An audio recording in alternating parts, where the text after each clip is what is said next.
23 जुलाई 2025 की देर रात रामपुर के शाहाबाद के रहने वाली एक महिला ने 112 नंबर पर पुलिस को फ़ोन कर दिया और जैसे ही पुलिस को सूचना मिलती है, पुलिस 5 मिनट बाद ही वहां पर पहुंच जाती है।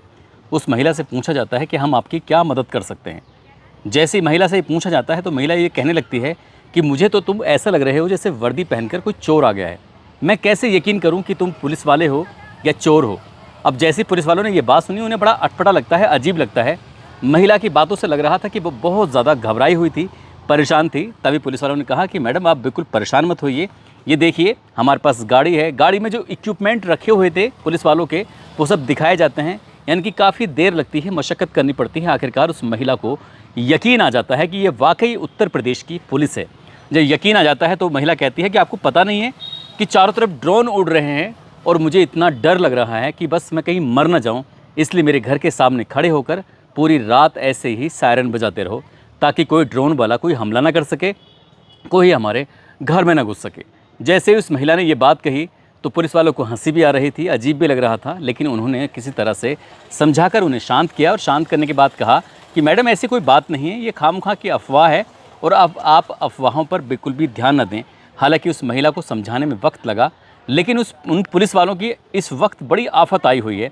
आफत पूरे उत्तर प्रदेश पुलिस में, खासकर पश्चिम उत्तर प्रदेश में आफत इसलिए आई है, चाहे वो मुरादाबाद हो, रामपुर हो, अमरोहा हो, बिजनौर हो, बरेली हो, मेरठ हो या बुलंदशहर हो या फिर हापुड़ हो, जहां देखो वहां ड्रोन की अफवाहें चल रही हैं। लोग अपने घरों से निकलते हैं, लाठी, डंडे, चाकू, तमंचे जो भी जिसके पास होता है, ताकि कोई उन पर हमला ना कर दे। आज की इस कहानी के माध्यम से यही जानने की कोशिश करते हैं कि आखिरकार ये कहानी के पीछे का असली राज क्या है और असली सच क्या है। आदाब, नमस्कार, सत श्री अकाल। मैं उस्मान सैफ़ी। आज की जो सच्ची घटना मैं आपको सुनाने जा रहा हूँ, ये सच्ची घटना शुरू होती है पड़ोसी मुल्क पाकिस्तान से। दरअसल पाकिस्तान का एक प्रांत है जिसका नाम है पंजाब, और पंजाब प्रांत में ही एक ज़िला लगता है जिसका नाम है मुजफ्फरगढ़। मुजफ्फरगढ़ की तहसील है जिसका नाम है अलीपुर, और अलीपुर तहसील का एक टाउन लगता है जिसका नाम है मंडवाला। मंडवाला टाउन की ये बात है और बात कर रहा हूँ 10 अप्रैल 2024 की ये बात है। दरअसल 10 अप्रैल 2024 में पाकिस्तान या सऊदी अरब या गल्फ़ कंट्री में ईद उल फित्र का त्यौहार था, ईद का त्यौहार था। यानी कि इस त्यौहार पर नए कपड़े पहने जाते हैं, सेवी बनती हैं, अच्छे अच्छे पकवान बनते हैं। लेकिन ये मंडवाला टाउन में एक घर ऐसा था और उस घर का मालिक होता है सज्जाद खोकर, जिसकी उम्र लगभग 42 साल के आसपास होती है। सज्जाद खोकर के घर कुछ नहीं बना था, उसके बच्चे हैं, उनके बच्चों को भी कोई कपड़े नहीं बने थे। घर में ऐसा था जिससे मातम हो रहा हो, लेकिन आसपास के जितने भी घर थे सभी घरों में खुशियाँ मनाई जा रही थी। कहीं सीर बन रही है तो कोई खाने पीने का सामान बन रहा था। अब बच्चे इंतज़ार कर रहे थे, देख रहे थे कि पापा नए कपड़े लाएंगे, पहनेंगे। ईद का पूरा दिन निकल जाता है, लेकिन पति और पत्नी के बीच में इस बात को लेकर थोड़ी कहासुनी हो जाती है। पत्नी जो होती है, जिसका नाम कौसर होता है, कौसर अपने पति सज्जाद खोकर से बार बार कह रही थी कि जब इतने बच्चों के भरण पोषण के तुम कर नहीं सकते थे तो ये पैदा करने की क्या ज़रूरत थी। काफ़ी कहासुनी हो जाती है और वो रात तो किसी तरकीब से कट जाती है। लेकिन जैसे दिन निकलता है बच्चे फिर से रोने लगते हैं, बिलबिलाने लगते हैं, याद करते हैं और बताते हैं कि देखो पड़ोस में सबने नए कपड़े पहने थे, हमें किसी ने भी नए कपड़े नहीं पहनाए हैं। इसी बात को देखते हुए बाप को इतना गुस्सा आ जाता है। ये तारीख है 11 अप्रैल 2025 की सुबह की ये बात है। करीब 8:30 बजे के आसपास का वक्त हो रहा था। इसी बीच में सज्जाद खोकर ने अपने घर से कुल्हाड़ी उठाता है। कुल्हाड़ी उठाने के बाद वो मजदूरी वगैरह करता है, लेकिन वो उस दिन मजदूरी पे नहीं गया। सबसे पहले उसने अपनी पत्नी, जिसकी उम्र 40 साल, नाम उसका कौसर होता है, उसको कुल्हाड़ी से काट डालता है। उसके बाद दूसरे नंबर पर उसकी बेटी होती है अंसा, जिसकी उम्र 8 साल होती है। इसकी दूसरी बेटी होती है कंजा, जिसकी उम्र 7 साल होती है। रमशा, जिसकी उम्र 5 साल होती है। शहनाज, जिसकी उम्र 4 साल होती है।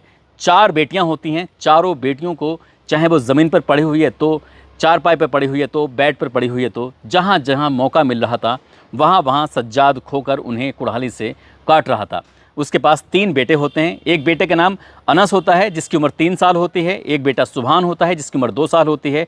एक मंजा होता है, जिसकी उम्र 2 महीने की थी। उसने अपनी 4 बेटियां, 3 बेटे और पत्नी, यानी कि कुल मिलाकर 8 का उसने कुल्हाड़ी से काटकर मौत के घाट उतार देता है। अब ये मामला पूरे पाकिस्तान में बड़ा हाईलाइट होता है, चर्चित होता है। जब पुलिस वाले आते हैं तो वहाँ पर वीडियो बना लेते हैं और गांव के लोग भी वीडियो बना रहे थे। वीडियो बनाने के बाद ये संदेश दे रहे थे कि देखो इस गांव में, इस जगह पर कुछ ऐसी कुछ हरकत हुई है। पुलिस आती है, उससे गिरफ्तार करती है। गिरफ्तार करने के बाद जेल भेजती है। और मामला फिर अदालत में पहुंच जाता है, चार्जशीट लगती है और वो तारीख आती है 1 दिसंबर 2024 की। मुजफ्फरगढ़ की जो अदालत होती है, इस व्यक्ति जिसका नाम सज्जाद खोकर होता है, इसको 8 बार फांसी की सज़ा सुनाई जाती है। अदालत में जज साहब ये कहते हैं कि इसको पहली बार फांसी हो जाए, उसके बाद फिर उसे उतारा जाए, दोबारा फांसी दी जाए, तिबारा दी जाए, चौथी बार दी जाए, यानी कि इसने 8 कत्ल किए हैं तो आठों के लिए इसको 8 बार फांसी दे जानी चाहिए। भले चाहे ये पहली फांसी में मर जाए, दूसरी, तीसरी, चौथी, पाँचवीं। जज साहब को भी कुछ इस तरह से गुस्सा आता है और लोगों ने इस बात पर अच्छी प्रतिक्रिया दी थी कि जज साहब ने वाकई ये अच्छा फैसला सुनाया। हालांकि वो अभी तारीख निश्चित तय नहीं हुई है कि आखिरकार सज्जाद खोकर को कब फांसी दी जाएगी। लेकिन ये जो वीडियो बनी थी, वो वीडियो सोशल मीडिया पर अब तैरने लगती हैं जगह जगह, और इसके तैरने का जो नंबर आता है, ये उत्तर प्रदेश के ज़िला मुरादाबाद का गांव मंसूरपुर लगता है, थारक का नंगला लगता है।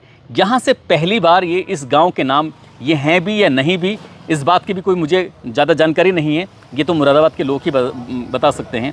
लेकिन वो पाकिस्तान की जो वीडियो थी, एक बाप ने जो अपने बच्चों को, यानी कि 4 लड़कियां, 3 लड़कों और पत्नी को जो कुल्हाड़ी से काट दिया था, उस घटना को उत्तर प्रदेश के ज़िला मुरादाबाद के मंसूरपुर ठाकर का नंगले के पास से जोड़कर उसको वायरल करना शुरू कर देते हैं। और कहानी कुछ इस तरह से रची जाती है, कहा जाता है कि ड्रोन से पहले तो रैकी की जाती है। ड्रोन आते हैं, ऐसे घरों को निशाना बनाते हैं जिस घर में कोई होता नहीं है, या फिर ये देखते हैं कि कोई सो रहा है, जाग रहा है, पूरी रैकी की जाती है। उसके बाद घर के अंदर आते हैं और घर के अंदर आने के बाद फिर वो चोर पूरे घर को लूट लेते हैं और उसके बाद फिर लोगों को काटना पीटना शुरू कर देते हैं। वो छोटे छोटे बच्चों को भी नहीं बख्श रहे हैं। इस तरह की जब कहानी सोशल मीडिया पर बहुत तेज़ी के साथ तैरने लगती है, अब हर कोई एक दूसरे को तसल्ली देने लगता है, कहता है कि फ़ला जगह इस तरह की घटना हो गई है, आप अपने बच्चों को थोड़ा ठीक से निकालना, रात को जागना। अब लोग इतने डर जाते हैं कि डर का आलम कुछ इस कदर होता है कि आप इसी बात से अंदाज़ा लगा सकते हैं।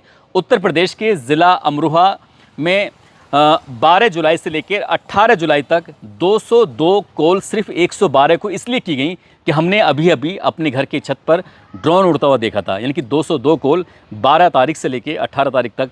आप सहज ही अंदाज़ा लगा सकते हैं कि संभल हो, मुरादाबाद हो, चंदौसी हो, रामपुर हो, अमरोहा हो, इन जगहों पर सबसे ज़्यादा अफवाहें फैलाई गई थी। यहाँ के लोगों ने तमाम सोशल मीडिया के जो पन्ने थे तमाम उसमें भरना शुरू कर दिया कि यहाँ पर हमने ड्रोन देखा है, ऐसे देखा है। अब लोग रातों को निकलते हैं, चाहे बच्चे हों, महिलाएं हों, बूढ़े हों, बुज़ुर्ग हों, जैसी जिसकी हालत थी वो अपने घर के सामने चारपाई डालकर, खासकर ग्रामीण क्षेत्र की हालत ज़्यादा ख़राब हो जाती है। ये बात अफवाह फैलते फैलते शहर तक भी पहुंच जाती है और शहर तक जब अफवाह फैलती है तो लोग अपने घरों से जागने लगते हैं और ये देख रहे थे कि कहीं उन पर हमला ना हो जाए। अब इन्होंने इस तरह के काम करना शुरू कर दिया, लेकिन इस जागने का क्या नतीजा होगा किसी ने सोचा नहीं था। ये तारीख थी 25 जुलाई 2025 की रात। पानीपत से एक कार में बैठकर 6 लोग चलते हैं अपने घर के लिए। इनका घर था ज़िला संभल के असमोली थाना क्षेत्र का गांव मिलकपुर, नवादा। जैसे ये जा रहे थे NH 24 पर रास्ता भटक जाते हैं। इनको जोया से कट लेना था असमोली के लिए, कट ले नहीं पाते। कट आगे था, जब करीब 4-5-6 किलोमीटर आगे निकल जाते हैं तो ये डिडोली थाना क्षेत्र में पहुंच जाते हैं। और डिडोली थाना क्षेत्र का गांव लगता है पतई खालसा। वहां पर जाने के बाद किसी व्यक्ति से पूछ रहे थे, देर रात की ये बात थी, कि भाई साहब हम लोगों को मिलक नवादा जाना है, जो कि थाना असमोली में लगता है। उनसे पूछा जाता है कहाँ से आ रहे हो? उन्होंने कहा हम पानीपत से आ रहे हैं। पानीपत से आ रहे हो तो यहाँ कहाँ जा रहे हो? इस तरह के जब गांव वालों ने सवाल जवाब करना शुरू किया है तो गांव वालों ने कहा ये तो ड्रोन वाले हैं। बस उनकी इसके बाद क्या होना था कि उन्हें पीटना शुरू कर दिया। 4 लड़के तो किसी तरकीब से जान बचाकर वहाँ से भाग जाते हैं, लेकिन 2 लड़के फंस जाते हैं। एक का नाम अंकित होता है, एक का नाम तहजीबुल होता है। तहजीबुल हक और अंकित को कुछ इस कदर मारा जाता है, इस कदर गांव वाले पीटते हैं कि उनको मार मार के उनको ICU में भर्ती कराना पड़ता है। जब तक पुलिस आती है तब तक उनकी हालत बहुत ज़्यादा बिगड़ चुकी थी। ऐसे ही एक और घटना है 25 जुलाई 2025 की। अमरोहा के एक जगह लगती है बचराइयों, और बचराइयों में ही एक गांव लगता है नसीरपुर। नसीरपुर में कुछ लोग आम के बाग की रखवाली कर रहे थे। ये फ़िलहाल आमों का सीज़न चल रहा है। ठेकेदार होते हैं मोहम्मद उमर, उसका भाई होता है इस्लाम, उसका भतीजा होता है यानी कि इस्लाम का बेटा जुमा, और एक उनका सहयोगी डालचंद होता है, और एक और व्यक्ति होता है जिसका नाम सलीम होता है। पास के ही गांव में किसी ने खबर दे दी कि जो आम का बाग है उस आम के बाग में चोर हैं, उनके पास ड्रोन है, जितनी जल्दी हो सके चलो। अब गांव के लोग इकट्ठा होते हैं और वहाँ से इकट्ठा होकर पहुँच जाते हैं। पूर्व प्रधान अपनी पूरी टोली को लेकर पहुँच जाता है। पूर्व प्रधान यानी कि जितेंद्र सिंह, गौरव, सुखबीर सिंह, शिवचरण, नो सिंह, इस तरह से लगभग 60 आदमी और जो पहुंच जाते हैं। लाठी डंडे हथियार थे उनके हाथों में, और जाने के बाद उन्होंने आम के बाग में बैठे हुए लेटे हुए उन लोगों को बहुत बुरी तरह से पीटा। तभी किसी ने पुलिस को फ़ोन कर दिया कि जल्दी से यहाँ पर आ जाइए, नहीं तो ये पब्लिक इन लोगों को मार डालेगी चोर समझकर।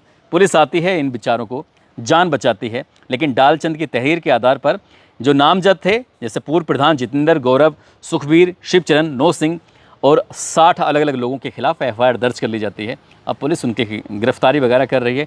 ज़िंदगी अब कैसे कटेगी, एक एफआईआर छोटी सी धारा भी लग जाती है तो इंसान को परेशान कर देती है। इन पर तो खैर बड़ी धाराएं लगी हैं।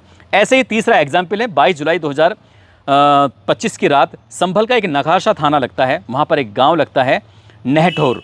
यहाँ का रहने वाला सुंदर होता है और इसी के भाई का एक साला होता है, नाम सनी होता है।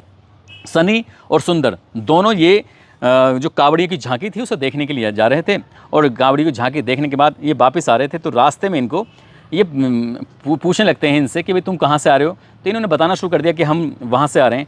सही जवाब दे रहे थे, लेकिन गांव के लोगों ने, जिसमें नंदकिशोर होता है, भारत होता है, डब्बू होता है, श्री राम का बेटा होता है और 10-12 और अज्ञात लोग होते हैं, इन लोगों ने इन दोनों लड़कों को पकड़ा, जिसके एक का नाम सनी होता है, दूसरे का सुंदर होता है, और उनको बहुत बुरी तरह से मारते हैं, पीटते हैं और पीट कर इनको भी अस्पताल पहुंचा देते हैं। पुलिस अगर नहीं आती तो शायद ये मारे जाते। ऐसी 26 जुलाई 2025 की देर रात की बात है।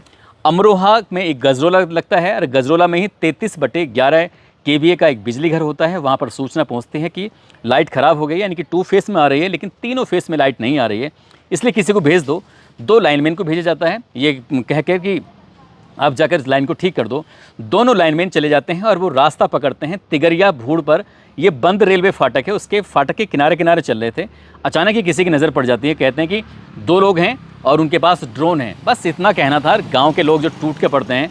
अब इन दोनों लाइनमैन को इतनी बुरी तरह से मारते हैं, पीटते हैं। वो कह रहे हैं कि भैया हम लाइन ठीक करने के लिए जा रहे हैं, हमें ऐसे मत मारो, हम लाइनमैन से बात करा देते हैं, नज़दीकी पुलिस स्टेशन के दरोगा से बात करा देते हैं। इतने वो दरोगा से, अपने लाइनमैन से या फिर अपने अधिकारियों से बात कराते, तब तक तो ग्रामीणों ने पकड़ के उनको बहुत बुरी तरह से पीट दिया। हालांकि पुलिस मौके पर पहुंच जाती है और पुलिस इन दोनों लाइनमैन को आखिरकार बचा लेती है। ऐसे ही 20 जुलाई 2025 की रात की ये बात है। ठाकुरद्वारा का एक गांव लगता है, जो कि मुरादाबाद का ही एक ठाकुरद्वारा है। उसका गांव लगता है भाईपुर। भाईपुर में एक अचानक ही एक लड़का, जो उत्तराखंड के जसपुर के मोहल्ला चांद वाली मस्जिद के पास का रहने वाला होता है, वो रास्ता भटक गया था और इंटर कॉलेज के पास में खड़ा हुआ था। ग्रामीण उस रात जागे हुए थे और जाकर ये पहरेदारी कर रहे थे कि आखिरकार कहीं ड्रोन आसमान में तो नहीं उड़ रहा है, उसको देख लें और कहीं कोई चोरी वगैरह की घटना ना हो जाए, किसी बच्चे पर हमला ना हो जाए, किसी आदमी को ना मार दे। तो यहाँ पर इस व्यक्ति के बारे में पता चलता है कि ये ड्रोन लेके घूम रहा है। बस पब्लिक ने इसको पकड़ा और बुरी तरह से मारना पीटना शुरू कर दिया। बेचारा लहूलुहान हो जाता है, पुलिस आती है, इसे बचाती है। इसी तरह से एक अमरोहा का गांव लगता है, कस्बा है ढवारसी, वहाँ का रहने वाला गंगा सरन, जो कि फ़िलहाल हापुड़ के पिलखवा में रह रहा था। और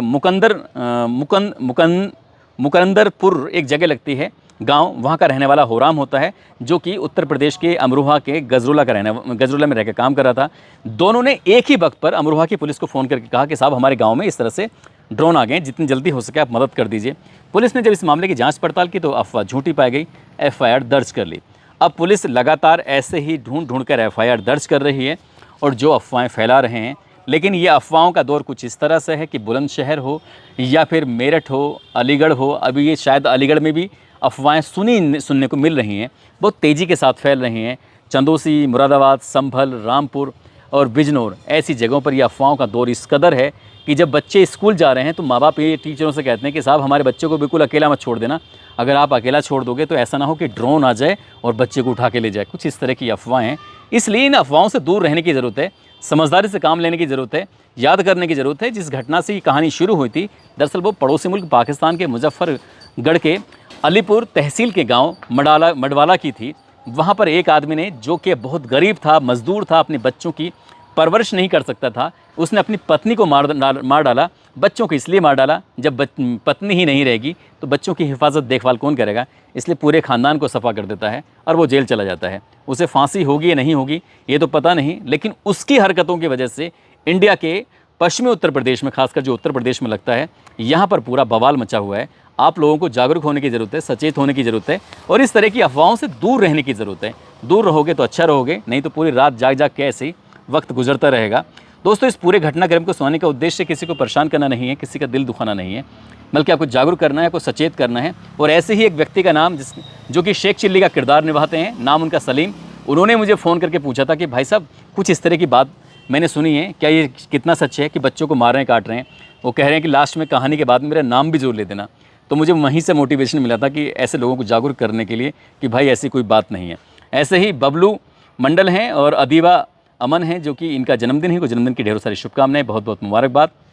कुछ लोगों ने नाम लेने की अपील की है। राशिद खान, रामकिशन अहिरबार, दीपक गुज सिंह गुज्जर, अंचल झा, रोहित कश्यप, मोहम्मद दिलावर हुसैन, राजेश्वर कुशवाहा, श्याम बहादुर गुप्ता, नागेश कश्यप, शमशुद्दीन मलिक, शाहिद, हामिद जमील, मिथिलेश कुमार यादव, जावेद अख्तर और अनिल यादव, उमेश गौड़, रिजवान खान, सुबोध गौतम, फिरदोश खान। आप सब लोग अपना ख्याल रखें, सुरक्षित रहें। जय हिंद, जय भारत।